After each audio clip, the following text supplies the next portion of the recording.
Hello guys, welcome back to my channel. আমার নতুন video post করতে অনেকটাই দেরি হয়ে গেল, কারণ আমি ভিডিও করে তো রেখেছিলাম কিন্তু এডিট করার সময়টাই পাইনি। কারণটা হলো আমাদের বাড়ির একদম পাশে বাসন্তী পুজো হয়। এবারে ঠাকুরটা বাবাই বানাচ্ছিল, তাই জন্য একটু ঘরে অসুবিধা ছিল। তো আমি ভিডিও সব করে রেখে দিচ্ছিলাম, কিন্তু ভিডিওটা এডিট করার আর সময় পাচ্ছিলাম না।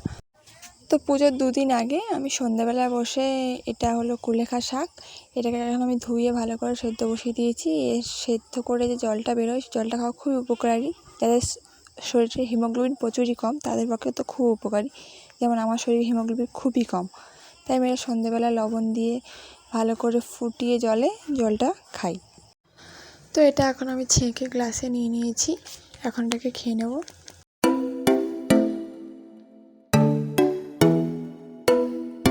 তারপর আমি মন্দিরে গেছিলাম, গিয়ে দেখি বাবা মা দুজনেই কাজ করছে এখন।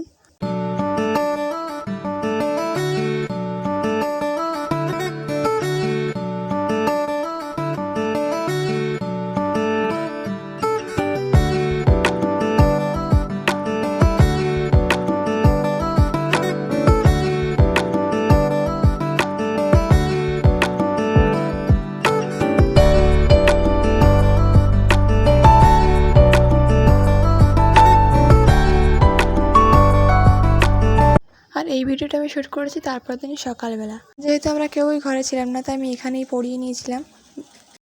মা বাবা দুজনেই খুবই কাজে ব্যস্ত আছে।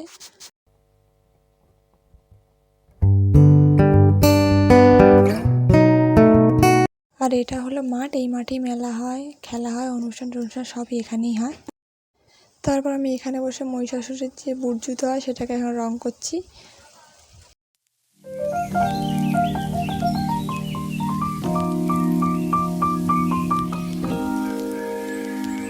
তারপর বাবা শাঁখাপালা থেকে প্লাস্টিক কেটে দিচ্ছে, যেহেতু রং টং করা হয় এই জন্য শাঁখাপালা যেন রং না লেগে যায়, তাই জন্য প্লাস্টিক জড়ানো থাকে শাঁখাপালাতে।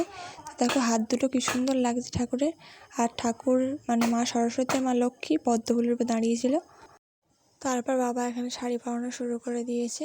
দেখো চারিদিকে শাড়ি ছড়িয়ে আছে, সমস্ত ঠাকুরের শাড়ি। আর এখানে মাইক জেনারেটর সব সেট হচ্ছে, ওইটা স্টেজ। আর এখন আমি বাড়ি যাচ্ছি, আর এখন প্রচণ্ড রোদ, প্রচণ্ড।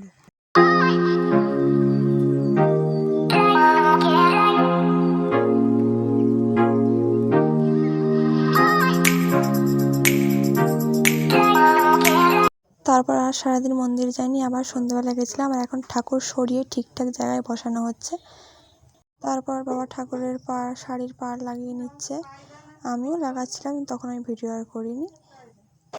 যেহেতু তার পরের দিনকারই ষষ্ঠী, তাই জন্য মাঠে প্রিপারেশন চলছে, কেন ষষ্ঠী দিনকার মিনি ক্রিকেট খেলা রাখা হয়েছিল। তো সারা রাস্তা আলো দেওয়া হয়ে গেছে। তো এই ভিডিওটা পার্ট 1, পার্ট 2তে আবার বলবো। তো আজকের মতো টাটা, দেখা হবে নতুন ভিডিওতে।